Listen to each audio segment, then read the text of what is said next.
Welcome back to Bay Sunday. As the baby boomer generation reaches their golden years, there is now a big need for senior living facilities. A place to grow old with dignity and still have that zest for life. Our next guests are providing a future for our aging population. It's called the Christian Church Home, or CCH. It's been around for 3+ decades, 59 communities, 6 different states, including big time right here in California. Here to chat with us is their president and CEO, Don Stump, and their senior vice president, Ian Brown. Gentlemen, welcome aboard. Good to have you. Good to be here. Well, I'm a baby boomer. I still got a couple of years to go, but we are getting older, and you guys are about to get really busy.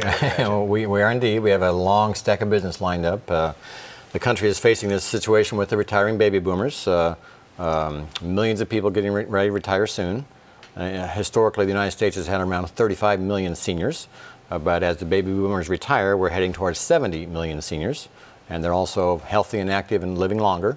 So this is something the country has never seen before. So you folks are growing too, I would imagine. Well, we are. We have all these properties with long waiting lists, people waiting to move in. So we're trying to build more properties as fast as we can. Now you get an interesting model. Give us a little thumbnail sketch of a typical property. Right. So our approach is to provide independent living for low-income seniors.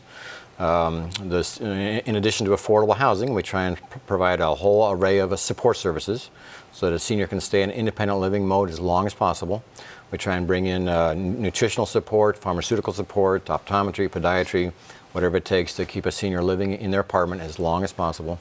So we're doing that all over California and all across the country, actually. But not to be confused with like an assisted living situation. Correct. It's an independent living situation. We're not providing direct medical care. We're not assisted living and not a nursing home. And Ian, you just kind of joined the party, what, about 5 or 6 weeks ago? Exactly. Tell us why. What brought you to CCH? You know what, Frank, one of the things that I wanted to do with my life is to feel that at the end of the day that I'm making a difference and impact in lives.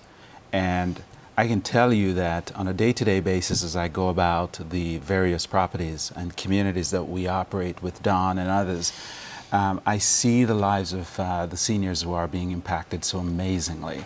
As an example, I was recently down at one of our communities in Oakland with Mayor Jean Kwan. And as I said, it's like a virtual United Nations. It's so diverse. People come in from all walks of life. You know, we're teaching English as a second language. There are seniors who are interfacing with their grandkids on the internet. And it's amazing to watch bridges being played and so forth. And seniors are experiencing wonderful lives. You know, it doesn't stop because you get old. Exactly. You know? And it sounds like you were building not only a place to live, but a community at the same time. We have a great community spirit in all of our buildings. Seniors love living there. They take care of each other. The staff takes care of the seniors. Sometimes the seniors take care of the staff.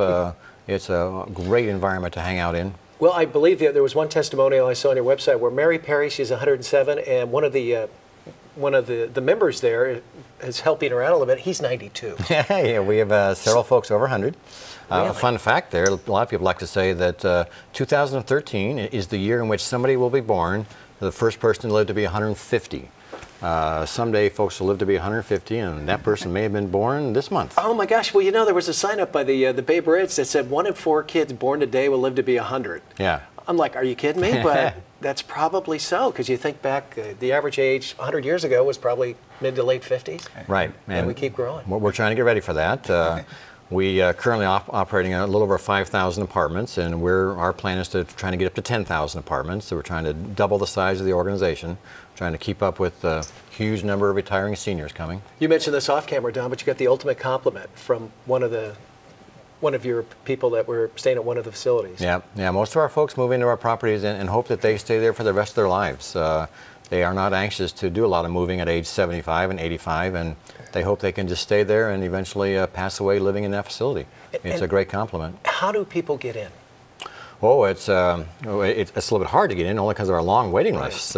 Every property has a long waiting list. You have to get on the waiting list. The only requirements are that you be 62 and a person of limited income. But so hurry up and get your name on the waiting list, because you're going to have to sit on that list for a couple of years. And you have couples too. It's not just single. You'll bring in a husband and wife, that kind of thing. You betcha. Singles and couples. Yeah. So Frank, when you're ways away from being 62 and better, so you better get on the waiting list. Yeah, maybe I should. Well, we wish you guys all the best. Thanks so much for coming in. Okay. Keep doing Great. the good work. Thank you so much. Pleasure to meet you as well. If you'd like more information about Christian Church Homes, Northern California, log on to cchnc.org. That's cchnc.org. More Bay Sunday right after the break. Stay right there. Yeah, you know.